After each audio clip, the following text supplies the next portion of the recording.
जिनकी औकात नहीं होती शादी करने की और गलती से शादी हो भी जाए तो पत्नी छोड़ के भाग जाते हैं। अगर 2 बच्चों से ज्यादा अगर आपकी औलादे हैं, संतान है, तो आपको सरकारी कोई भी फायदा नहीं मिलेगा।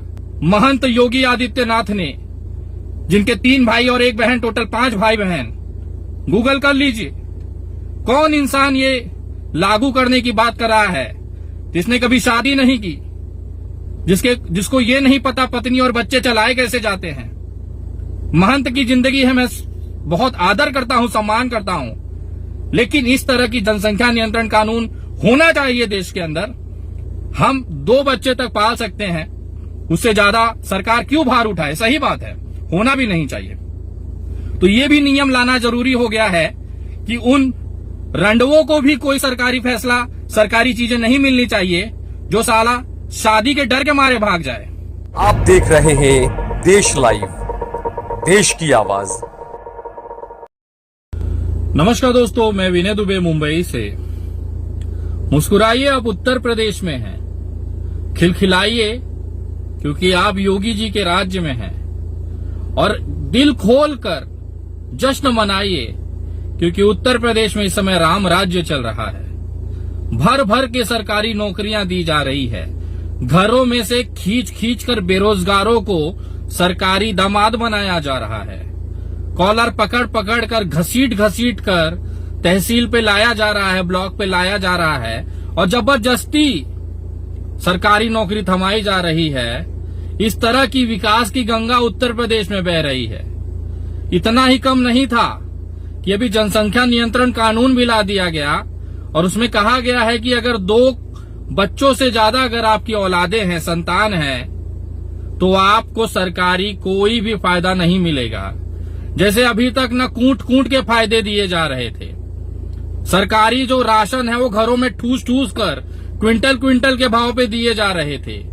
वो तो बेचारे मजदूर जो सैकड़ों पैदल चल चल कर मर गए, वो तो नाटक था। इस समय ये स्थिति है कि जबरदस्ती घरों में राशन पहुंचाया जा रहा है। शिक्षा इस तरह से की गई है कि नासा तड़प रहा है कि उत्तर प्रदेश के उन बच्चों को खींचकर नासा में ले जाया जाए। वो तो सरकारी स्कूल की दीवारें टूट के गिर चुकी हैं, वो तो नाटक है। बेरोजगारी तो है ही नहीं उत्तर प्रदेश में। आखिर बेरोजगारी होती तो योगी जी को इतना बड़ा कानून लाने की जरूरत नहीं पड़ती। ये जो 3 लाख शिक्षा मित्र अपनी नौकरी पाने के लिए पिछले 3 साल से आंदोलन और दरवाजे कोर्ट के खटखटा रहे हैं, वो तो नाटक है। विधानसभा के बाहर लाठी खा रहे हुए तमाम बेरोजगार युवा साले नौटंकीबाज हैं। सरकार के पास इतनी सरकारी नौकरियां हैं कि उनको आवेदन देना पड़ रहा है। अब तो मैं तो निवेदन करूंगा योगी जी से, योगी जी कृपया अपनी पुलिस को घर घर भेजिए और जितने बेरोजगार युवा हैं उनको उठा उठा के सरकारी नौकरियों में ठूस दीजिए ताकि ये महाराष्ट्र और गुजरात आके लात ना खाएं। देश ने देखा है आप जैसा मुख्यमंत्री नहीं हुआ है। और ये जो 2 बच्चों वाली जो नियम आई है, जनसंख्या नियंत्रण कानून जो आया है, वो घोषित किसने किया है? साक्षात महंत योगी आदित्यनाथ ने, जिनके 3 भाई और 1 बहन, टोटल 5 भाई बहन। गूगल कर लीजिए, कौन इंसान ये लागू करने की बात कर रहा है जिसने कभी शादी नहीं की, जिसको ये नहीं पता पत्नी और बच्चे चलाए कैसे जाते हैं। महंत की जिंदगी है, मैं बहुत आदर करता हूं, सम्मान करता हूं, लेकिन इस तरह की जनसंख्या नियंत्रण कानून होना चाहिए देश के अंदर।